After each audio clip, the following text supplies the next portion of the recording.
अलवर जिले के नीलकंठ महादेव मंदिर के बारे में रोचक जानकारी शायद जिन्हें कोई नहीं जानता।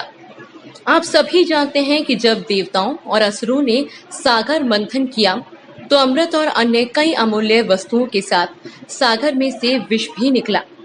इस विष के प्रकोप से जनसाधारण को हानि पहुंचने लगी। तभी देवताओं के विनती करने पर महादेव शिव शंकर ने वो विष भी पी लिया, जिससे उनका गला नीला पड़ गया और नीलकंठ महादेव के नाम से उनकी जय जयकार होने लगी। रियल विजन न्यूज की हेरिटेज सीरीज में आपको बता रहे हैं नीलकंठ महादेव मंदिर के बारे में। अलवर से नीलकंठ के रास्ते में बहुत ही सुंदर पहाड़ियां हैं और पहाड़ों के बीच से गुजरती हुई पथरीली सड़कें, सड़क की एक और ऊंचे पहाड़, दूसरी ओर गहरी खाइयां। आंखों के लिए इससे सुंदर और नजारा क्या होगा। जहां देखो प्रकृति ने अपना आंचल फैलाया हुआ है। आज हरियाली से भरे पहाड़ और घुमावदार रास्ते इस यात्रा को और अधिक उत्साहजनक बनाते हैं। नीलकंठ महादेव मंदिर तक पहुंचने के लिए टहला दौसा स्टेट हाईवे कोटड़ी रामपुरा से राजौरगढ़ जाने वाले लिंक सड़क मार्ग पर आसावरी माता घाटी से गुजरना पड़ता है। नीलकंठ महादेव मंदिर व आसावरी माता मंदिर के लिए यही एकमात्र मार्ग है। खस्ता हाल सड़क के कारण इस मार्ग पर पैदल चलना भी श्रद्धालुओं के लिए मुश्किल। ये लिंक मार्ग कई जगह व कई गांवों को जोड़ता है, जिसमें दपकन, नीलकंठ, राजौरगढ़, कांसला, करेट, मान्याला व मथुरावट कान्हैयावास सहित कई गांव शामिल है। कहते हैं महाभारत काल में पांडवों ने काशी से लाए गए शिवलिंग की यहाँ स्थापना की। तब यहाँ पारा नगर नामक शहर हुआ करता था। इतिहासकारों के महाभारत काल के बाद सन 1010 में राजौरगढ़ के राजा अजयपाल ने शिवालय को भव्य मंदिर का रूप दिया। यहाँ करीब 1000 मंदिर बनवाए गए। शेष पुरातत्व सर्वेक्षण की खुदाई भी मिले हैं। पारा नगर क्षेत्र में राजा रानी के महल, लछुआ की देवरियां और जमीन के भीतर तक 360 सीढ़ियों वाला कुंड महल, बटुक की देवरी, हनुमान देवरी, रखना की देवरी, कोटन की देवरियां, वैबान की देवरी, मुड़तोड़ की देवरी, धोला देव आशावरी की देवरी, ठाकुर जी की देवरी मंदिर श्रेष्ठ कला शिल्प के नमूनों में शुभ। श्रावण मास में यहाँ भक्तों का सैलाब उमड़ता है। सरिस्का के पास होने से ये विख्यात पर्यटन स्थल भी है। पौराणिक कथा है कि पांडव ने काशी जाकर भोलेनाथ का आग्रह साथ चलने को किया, तो भोले ने शर्त रखी थी कि चल तो जाऊंगा, लेकिन जहां सुबह की जाग हो जाएगी वही मेरी स्थापना करनी होगी। वचन देकर पांडव महादेव के साथ चल पड़े।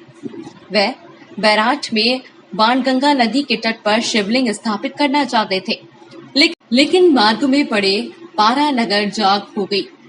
वचन के मुताबिक पांडवों ने पारा नगर में शिवलिंग स्थापना कर दी। भोले के अभिषेक के लिए एक ही रात बावड़ी भी बनवाई। पांडवों ने मंदिर के गर्भगृह में अखंड ज्योति जला उपासना की, जो आज भी चल रही है। 1000 मंदिरों की इस पावन धरा पर महमूद, गजनबी और गौरी जैसे आक्रांताओं ने जमकर विध्वंस किया। मंदिर देव प्रतिमाएं खंडित कर दी, लेकिन जब उनके सैनिक नीलकंठ शिवलिंग की ओर बढ़े, वे तलवार के वार से प्रतिमाओं को खंडित करना चाहा, तो मंदिर के गर्भगृह से भयंकर ज्वाला निकली। इससे घबराकर गौरी के सैनिक पीछे हट गए। 3 दिन तक वह यहाँ आग शांत होने की प्रतीक्षा करते रहे, लेकिन अग्नि धधकती रही। सैनिक भाग खड़े हुए और बादशाह ने आकर शीश नमन किया, गलती स्वीकार कर वापस लौट गया। इसके कारण यहाँ इकलौता मंदिर है जिसका इस्लामी आंकड़ता कोई नुकसान नहीं कर सके। नीलकंठ निवासी बताते हैं कि पांडवों के समय से मंदिर के गर्भगृह में अखंड ज्योति जल रही है। मंदिर के समीप बावड़ी भी है। यहाँ नाथ संप्रदाय के 40 परिवार रहते हैं, जो मंदिर में सेवा पूजा करते हैं। प्रत्येक परिवार का पूजा अर्चना समय निर्धारित है। ये मंदिर सन 1970 से पुरातत्व विभाग के संरक्षण में है। विभाग का एक 4 का स्टाफ यहाँ पदस्थापित है। ऐतिहासिक महत्व होने से पुलिस स्टाफ सुरक्षा में तैनात रहता है। आपका पूरा नाम क्या है? रामकिशोर योगी।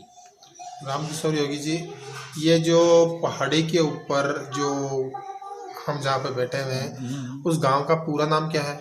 इसका मतलब दो नाम से बोलते हैं इनको। हाँ गढ़ लीलकंठ भी बोल देते हैं हाँ, और राजौरगढ़ भी बोल देते हैं। राजौरगढ़। हाँ जी, राजौरगढ़। इसका जो पुराना नाम था वो क्या था? इसका नाम था पारानगर। पारानगर। तो पारानगर कब था ये नाम? ये उसी टाइम था, मतलब किस टाइम में? वो पांडवों के टाइम में। पांचों पांडवों के टाइम में। तो ये क्या इतिहास है यहाँ का? यहाँ का इतिहास है, उसके बाद में फिर मतलब ये क्या है साहब, मतलब औरंगजेब ने इसको मतलब खंडर कर दिया सबको। पांडवों ने अज्ञातवास काटा था, तो ये अरावली पर्वत के नाम से, मतलब ये अलवर के जो भी एरिया था अरावली पर्वत से माना हुआ था। यहाँ पांडुपुल वगैरह वर्तरी जी, लीलकंठ जी, तो लीलकंठ जी की जो स्थापना जो की है ये पांचों पांडवों ने की थी।